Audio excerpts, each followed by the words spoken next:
big story at 5, the Bonner Bridge shutdown. And tonight we have some answers as to why it was suddenly closed, leaving people on parts of the Outer Banks with just emergency ferry service. But you still have plenty of questions about the bridge's safety and how long it's going to take to fix it. We're on your side with a team of reporters getting those answers for you.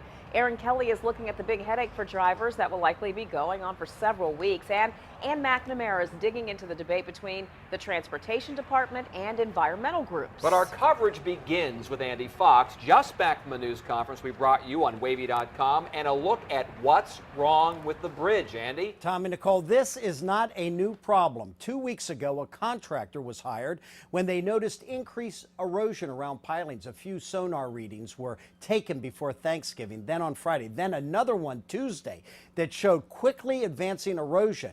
The erosion was so rapid that they sent down a diver to confirm the exposed pilings, and immediately the Secretary of Transportation declared an emergency and closed the bridge. We closed this bridge to traffic because it posed an immediate safety concern.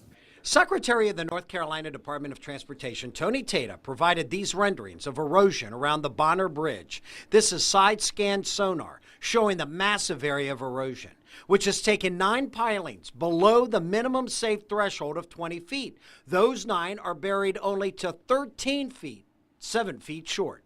Yesterday, it became clear the erosion had undermined part of the southern end of the Bonner Bridge. And then something happened on that bridge after it was declared unsafe. That was not a scenario that we wanted to have happen. Under an emergency contract, NCDOT Division Engineer Jerry Jennings says work begins immediately to reinforce those 9 pilings. They're concrete modules that are interlocked together and will form a perimeter around the area that the scour has occurred. We will go inside those and place large sandbags and completely fill the area, and then do that again in 2 more layers. Now, details of the emergency contract must be worked out, but well-known bridge builder Carolina Bridge Company has the contract. How long will all this take? Warren Judge, chairman of the Dare County Board of Commissioners, told us exclusively yesterday at least a month. A month. And depending on the complexity of the repairs, could take 3 to 4 months, but no one is sure for sure. And in the newsroom, Andy Fox, 10 on your side.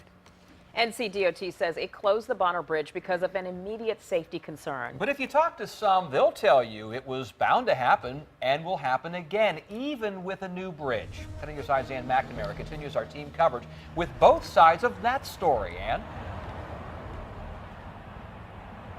A lot of people look at this story and say, how did this just sneak up on us? And NCDOT says, this didn't sneak up on us. We actually knew it was coming, and we've been in the process of trying to build a new bridge for years to make it safer for the motorists. The problem is NCDOT officials say their hands are tied by all the legal battles.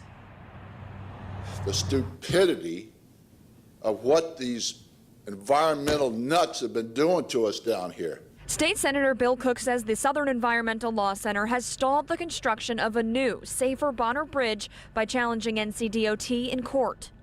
We let overly zealous environmental folks shut down a bridge effectively. They've delayed a bridge for, what, 20 years?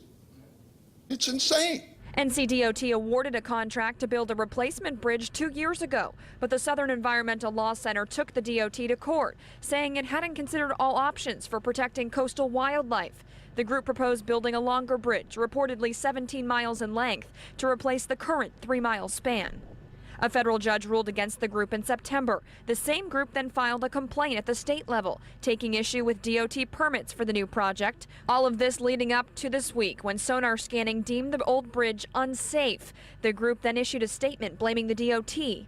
It read, NCDOT's inability to secure all necessary permits for its faulty plan to build a new bridge in the same unstable location is delaying construction of a new bridge. These ivory tower elitists file these lawsuits from their air-conditioned offices in Chapel Hill or Charlottesville or wherever, and they do so with their lattes and contempt and chuckle, while the good people of the Outer Banks are fighting hard to scratch out a living.